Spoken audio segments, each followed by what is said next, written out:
The greatness of the Dharma is that in this world of total dissatisfaction, total confusion, total destruction, total illusion, we can use our own individual understanding like a tiny little window to look into the vastness of reality. And that vastness is none other than our own true nature.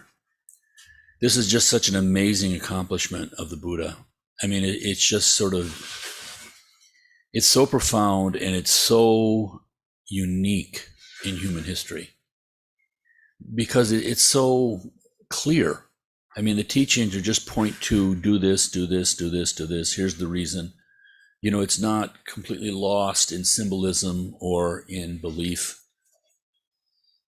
It's truly the most remarkable human achievement ever. And yet it's pretty much a mystery, even to people who, so much of Western Buddhism is a one lifetime kind of deal. It's basically kind of a special kind of therapy.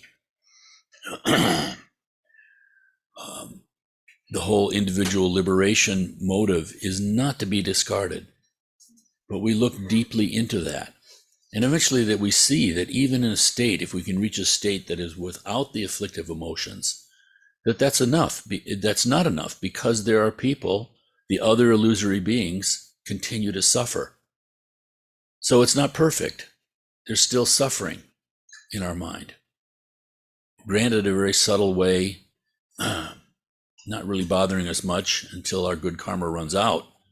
But nonetheless, it is only through this remarkable step that the Buddha took of bodhicitta. You know, when you look at the Buddha's life story, I mean, how remarkable. He gave up. He had it all. And he was like, this prince. And highly regarded too, not just his social status, but his actual qualities were, admired by his family and the whole kingdom. He gave that up. And then he went through the most intense 6 years of these radical kind of ascetic practices and came to a point where he felt that he had failed. And at that moment, remembered one instance from his childhood with a natural kind of mental concentration, lack of distraction.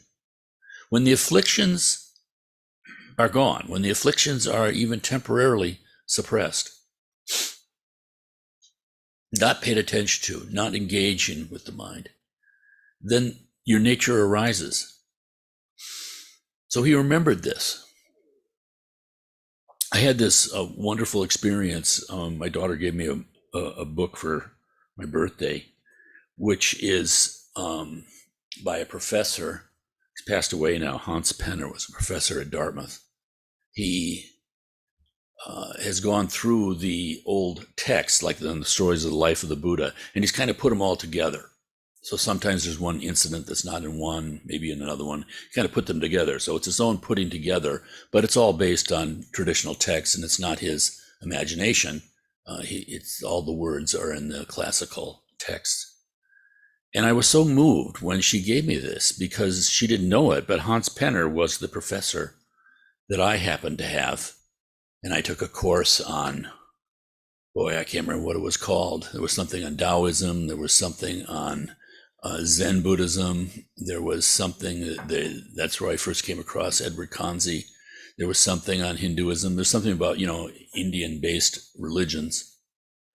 And I took this course, and I was, this is when the academic world was trying to be whatever they're still trying to be.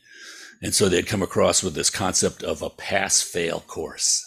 You could take a course and you didn't have to worry about a grade because then we were going to learn more. So I took this course, pass-fail, but they told you what your grade was anyway, even though on your resume, on your transcript, it said just pass or fail. You knew what your grade had been. So I took this course on Buddhism and that. I got a C+.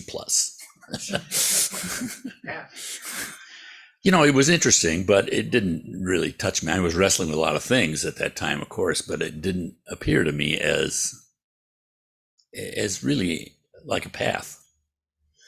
It was only years later, forgive the personal story, but Gretchen and I got married in Minneapolis, and a friend of ours rented a car for us for $100 a week.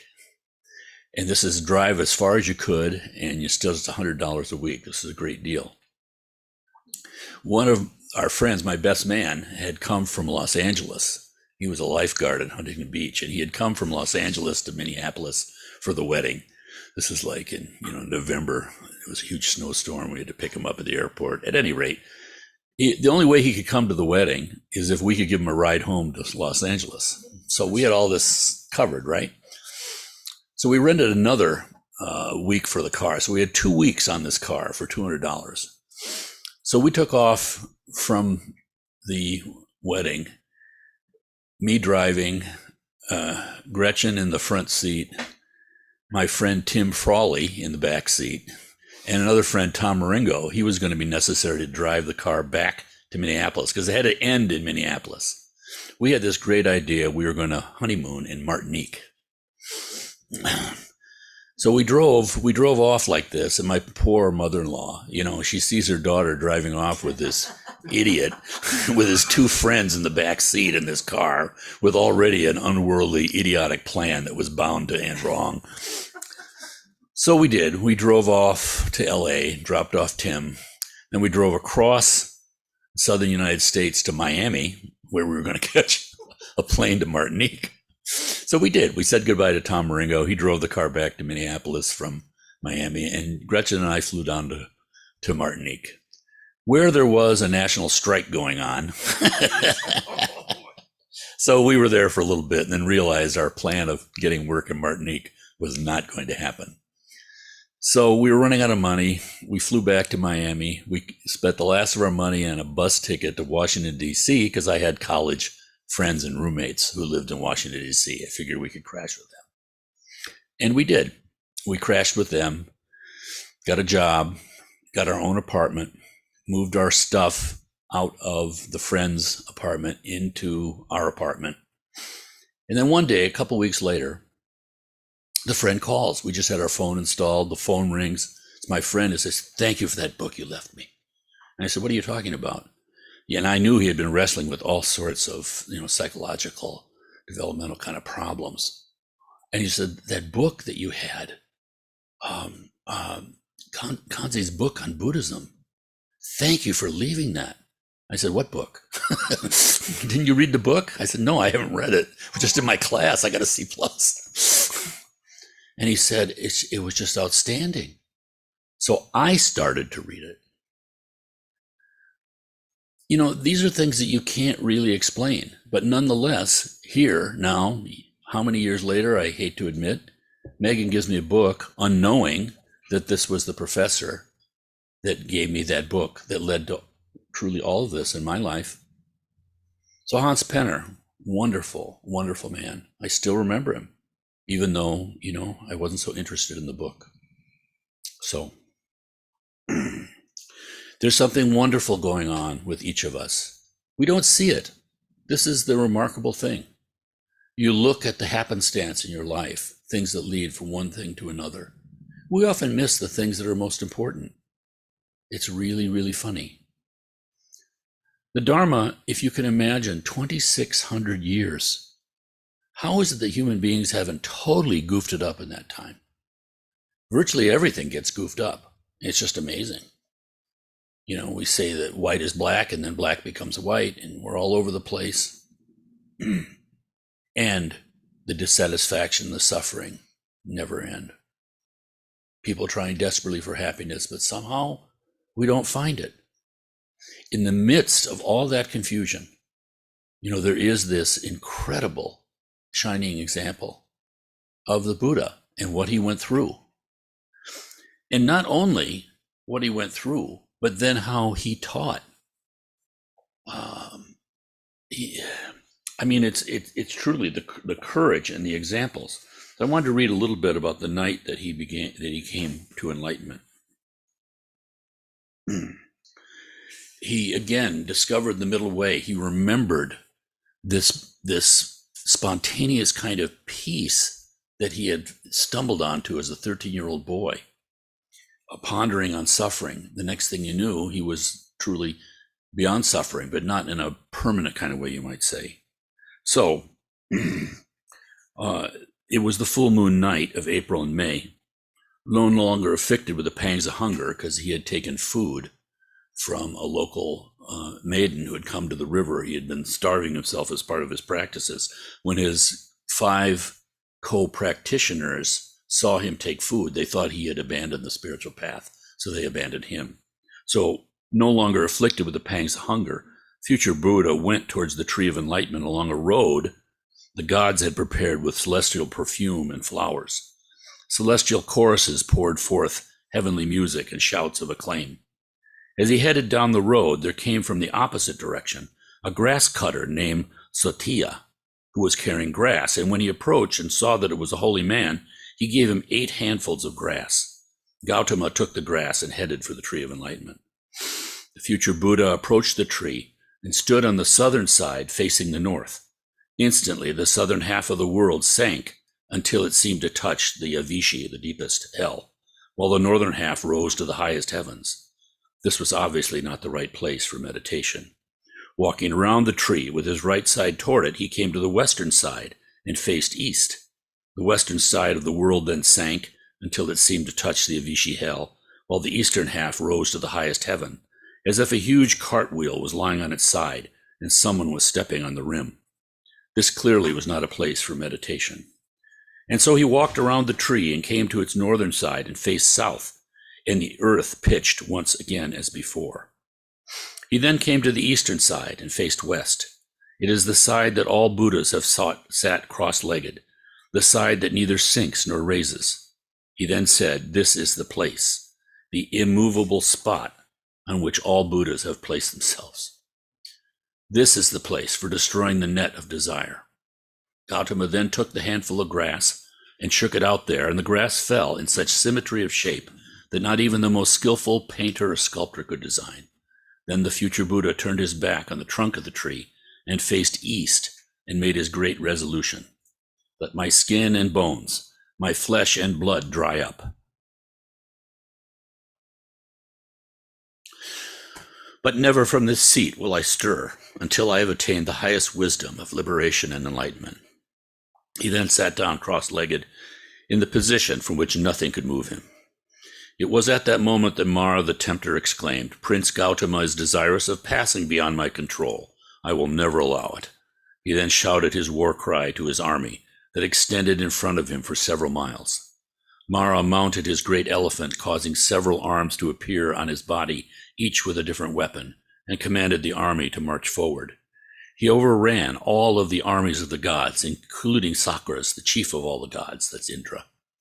As Mara and his army marched forward, not a single deity was able to stand his ground, and the future Buddha was left sitting completely alone. Mara, of course, was delighted with this overwhelming victory and said to his soldiers, "My friends, Gautama, the son of Shuddhadana, is far greater than any other man. We shall never be able to fight him head on. We shall therefore attack him from behind." Gautama, realizing he was now all alone, looked to the north and saw Mara and his army coming like a great flood. He said, "Here is this great army exerting its strength and power against me. My mother and father are not here, or any other relatives. I am all alone.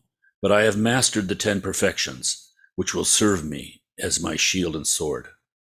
Viewing the scene, Mara called a whirlwind, thinking, "By this force I will drive Gautama away." In an instant, all the winds began to blow. Although these winds would have flattened mountains that were miles high, uprooted huge trees, and reduced villages and towns to rubble, when they reached the future Buddha, they lost all their power and were not able to cause so much as a fluttering of the edge of his robe. Then Mara caused a rainstorm, saying, "With this water I will overwhelm and drown him." Although the rain came down in torrents and had risen over the tops of trees, this mighty inundation did not wet the robes of Gautama. Mara then caused a shower of rocks in which immense mountain peaks flew smoking and flaming through the sky. But on reaching the future Buddha, they became celestial bouquets of flowers. Frustrated, Mara then caused showers of live coals, hot ashes, sand, and mud, but all fell at the feet of the Buddha-to-be. He then shouted at his army, "Attention! Why are you all just standing there? Seize him! Drive this prince away!" Mara, seated upon the shoulders of his mighty elephant, drew close to the future Buddha and said, "Gautama, arise from your seat. It does not belong to you, but to me." The future Buddha said, "Mara, you have not fulfilled the 10 perfections, nor have you devoted serious effort for knowledge, for the welfare of the world, nor liberation. This seat does not belong to you, but to me." Unable to restrain his fury, the enraged Mara hurled his discus. The future Buddha continued to reflect on the perfections, and the discus changed into a canopy of flowers, and all of the weapons hurled by the army became wreaths of flowers and fell to the ground before him. Then the great agent said to Mara, "Mara, who is a witness to you giving gifts?" Mara replied, "All these, as many as you see here, are my witnesses." And he stretched out his hand in the direction of the vast army that responded in a mighty roar of approval. Mara then said to the great agent, "Gautama, who is witness to you having given gifts?" "Your witnesses," replied Gautama, "are living beings, and I have no living beings present. However, not to mention all the gifts I gave in my past existences, let me mention only the great gifts I gave in my Vesantara existence," that's his previous lifetime, immediately previously predecessing, "which shall now be testified to by the solid earth, inanimate as she may be." Gautama then took out his right hand from beneath his robe and stretched it toward the mighty earth and said, "Are you witness or are you not to my having given a great gift in my Vesantara existence?" And the mighty earth thundered back, "I bear you witness," in a roar as if to overwhelm the army of Mara. This great response caused Mara's extraordinary elephant to fall on its knees before the future Buddha, and the followers of Mara fled in every direction, leaving their head ornaments, weapons, and cloaks behind them. Seeing all this, the multitude of gods cried out, "Mara is defeated. Prince Gautama has conquered. Let us go celebrate the victory." And as the great celebration began, the sun slowly settled behind the western horizon. Gautama seated himself cross-legged at the east side of the tree of enlightenment, known as the Bodhi tree, facing the east. The future Buddha had mastered the strict isolation from sensual pleasures and unwholesome states of living for 6 years. Given this form of life, he began the 4-fold set of meditations that he learned from Alara, with the belief that they would become the foundation for gaining wisdom concerning sickness, old age, and death, as well as liberation from rebirth. These 4-fold set of meditations he's about to enter into are what we recited this morning. They're the 4 immeasurables. He quickly entered into the first meditation, which involved strict mental isolation involving applied and sustained thought, and produced a feeling of rapture and pleasure. He then entered the second meditation, in which concentration produced the cessation of thinking and evaluating. It produced a feeling of well-being. He then directed his consciousness in the third state of meditation to the cessation of delight and balance of mind, producing a feeling that was dispassionate. He then entered the fourth stage, which produced the cessation of pleasure and pain and the feeling of pure equanimity. In his discussion of this 4-fold meditation as the prelude to enlightenment, the Buddha often stressed that the feelings that arose in each of these 4 stages did not invade or remain in his mind as thoughts do in an unenlightened life. He stressed that the point of this preparation for enlightenment was the purification of the mind. It produced a mind that was bright, unblemished, malleable, steady, imperturbable, calm, and cool. He was now ready to begin a meditation that lasted through the 3 watches of the night. In the first watch of the night, that is between dusk and 10 p.m., he perfected the beginning of wisdom. With his mind concentrated, purified, steady, he directed it to the knowledge of recollecting his past lives, 1 birth, 2 births, 5, 50, 100, 1,000, 100,000, through many eons of contractions and expansions of the cosmos. He knew that such and such were his name in each particular lifespan, that he had belonged to a certain clan. He knew the specific food he ate there, and the pleasures and pains and end of each life. He remembered the passing away from that state, and the arising in another until the arising of his current life. It was the realization of perfect knowledge of his previous lives, their modes and details. Ignorance was destroyed, knowledge arose, darkness was abolished, and light appeared. It was this knowledge that he attained in the first watch of the night. He came to the definite conclusion that all existence, the whole world, is as unsubstantial as a plantain tree. During the second watch of the night, between 10 p.m. and 2 a.m., the future Buddha acquired the second knowledge with which he surveyed the death and rebirth of all living beings everywhere. He saw the entire cosmos as reflected in a mirror, the good karma that leads to a happy rebirth and the bad karma that causes a miserable one. The Buddha-to-be directed his mind to the knowledge of the passing away and the reappearance of beings by means of a vision that was purified and surpassed that of ordinary human beings. He discerned how beings were inferior and superior in accordance with their karma, those with bad conduct of deed, speech, and thought who revile the noble ones, who hold wrong views and acquire karma under the influence of wrong views, appeared after death in the domain of deprivation, the bad destiny of the lower realms. But those beings who live good lives in deed, speech, and thought, who hold right views and acquire good karma according to right views, after death are reborn in the good destinies of the upper heavens. It became clear to him that no security can be found in this unsubstantial world, that the threat of death was ever present. There simply is no resting place in any of the domains for rebirth. He found nothing substantial in the world of becoming, just as there is no core to be found in an onion when its layers are peeled off one by one. This was the second knowledge he attained in the second watch of the night. Ignorance was destroyed. Knowledge arose as happened in one who is resolute and pure. During the third watch, from 2 a.m. to dawn, he directed his power of meditation at the knowledge and the extinction of the four forces that hinder a person from reaching liberation: sensual desire, the desire for existence, ignorance, and wrong views that arise because of ignorance.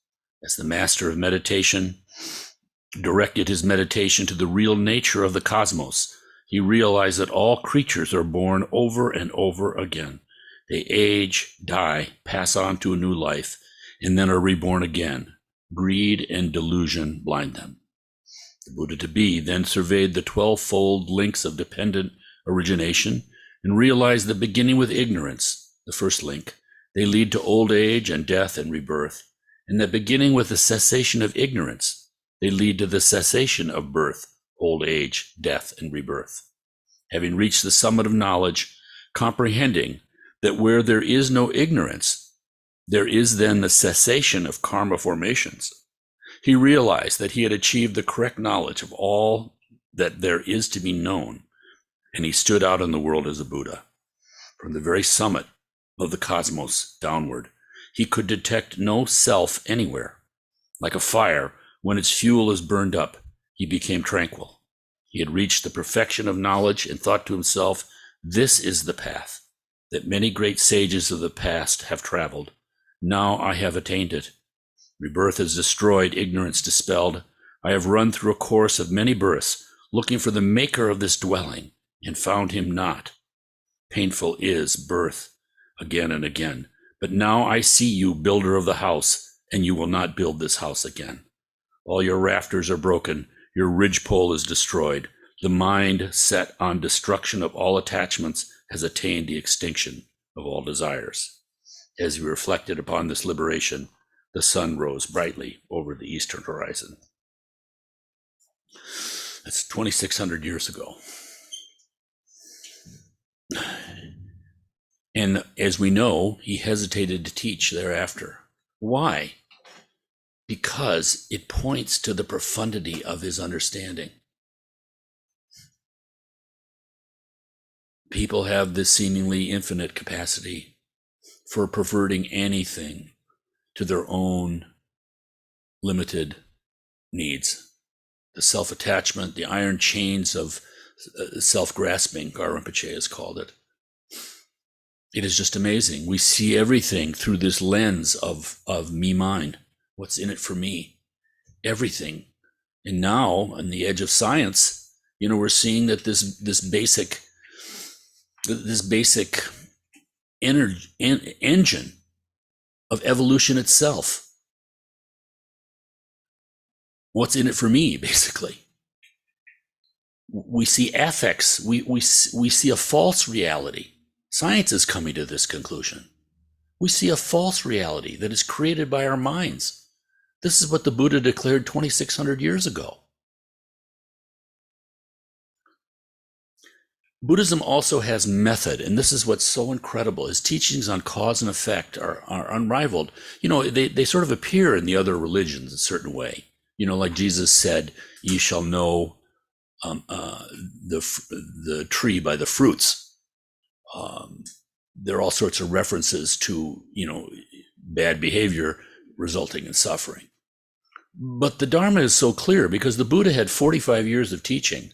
So it got completely worked out, you might say, in an intellectual way, in a way that beings like us, full of self-grasping, still have this. We can find the clarity of a window, and through that window we can see the vastness of space. It's really, really amazing that he taught at all, and yet he did. It's just an unparalleled opportunity. You can see civilizations that were moved by this. And again, what's so fascinating to me is that it's not in some sort of a belief way, although obviously belief is there, but it's not the kind of belief that's going out in sort of like a denial of samsara. We're just going to do it the right way, and we're going to convert everybody and conquer people and push people into our own way of thinking. Not like that at all. It comes from within. The patience, the true compassion of this, the true seeing the true nature of people. It's like Shantideva has said, when you see someone who's actually attacking you, to be able to see that it's their afflictions that have colonized their mind. You still see the purity of their mind, even though they don't. There's nothing really that approaches this. And so all of this comes down to us. And in our own time, we have the example of the Tibetans.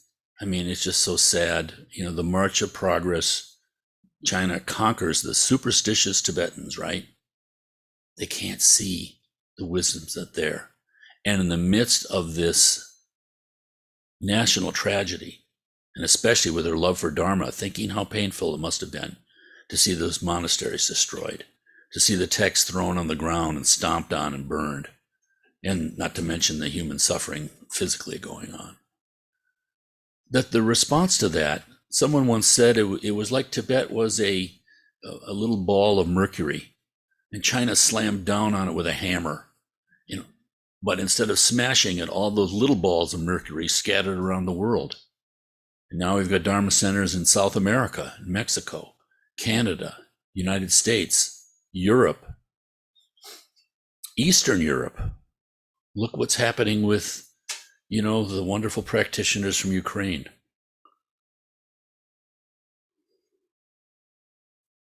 So, in the end, you can't destroy what is beyond birth and death. But you can go through all sorts of suffering like people do. People don't recognize their own true nature. And in their attempts, their failed attempts and frustrated attempts to find happiness, create their own suffering. What could be more tragic than that? In the midst of this, the Dharma has survived. It's the true happiness. It obviously takes faith because we don't naturally have confidence like this, and yet we feel something, the rightness of it, even when we can't articulate it, or even when you have all the words known or memorized. That's not enough. It's that inner experience, which naturally As Jesus said, you'll know the tree by the fruits.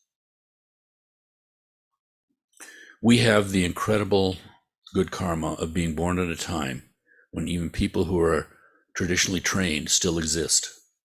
When you meet someone like Gar Rinpoche, the Drigan Chopgun, all sorts of other teachers who have not a big necessarily title or credentials behind their name, but you can see the truth. And you see that because you're seeing it in yourself.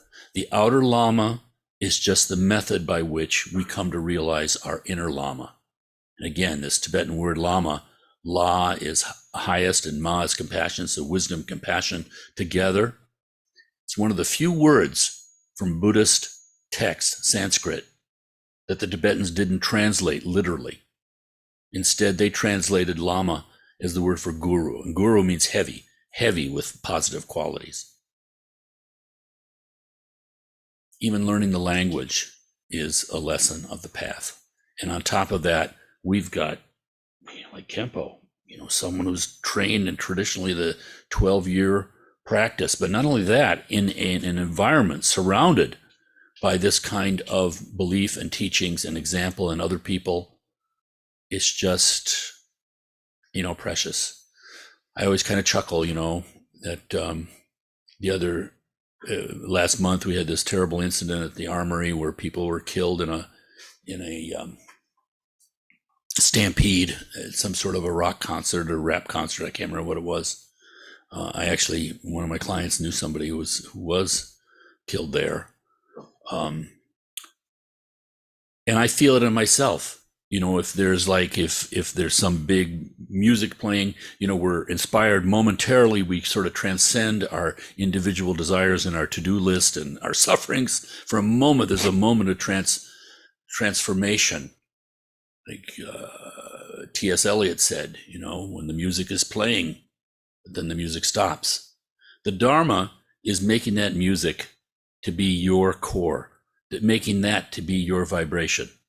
The highest practices here, the Vajrayana, which we offer here, is all about transformation, transforming this body of flesh into a deity.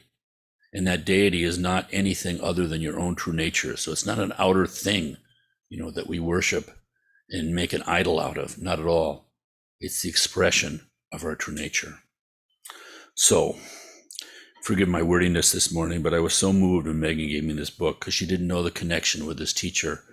And, looking back, I feel so fortunate, things having stumbled upon in a world that's so full of disappointment. So there you go. Okay, let's maybe take our break. Is Kempo here? I think Keen went to get him, I think. He went to get him. Okay. And along those lines, do we have a date yet, Gretch, for Zhuravka? No, she will know on Monday, but it'll be either the last weekend in April 28th, or May 1st or 2nd. Yeah. Or the next week. I just find that we have a special kind of, I don't know, what's evolved here is that, you have someone like Kempo with the classical traditional teachings, time-tested, that you can absolutely rely on. But we're also having the experience, like all of us, and Zhuravka, when she comes, certainly those of you who know her, there are Westerners who have been transformed and who have come to realizations. And you can see the qualities produced by practicing these traditional teachings. But these traditional teachings, it's not like a museum. It's not like some, butterflies that we're pinning on the wall and studying, It's to allow you to unlock your own inner potential. So anyway, forgive all my words. Look forward to Zhuravka coming. Those of you who have heard her teachings before knows how completely engaging, practical. She certainly would want to come and meet everybody and possibly do a Dharma talk. Yeah.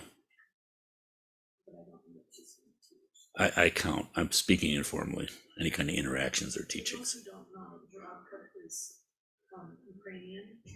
She is a Canadian citizen, she's our, basically the Dharma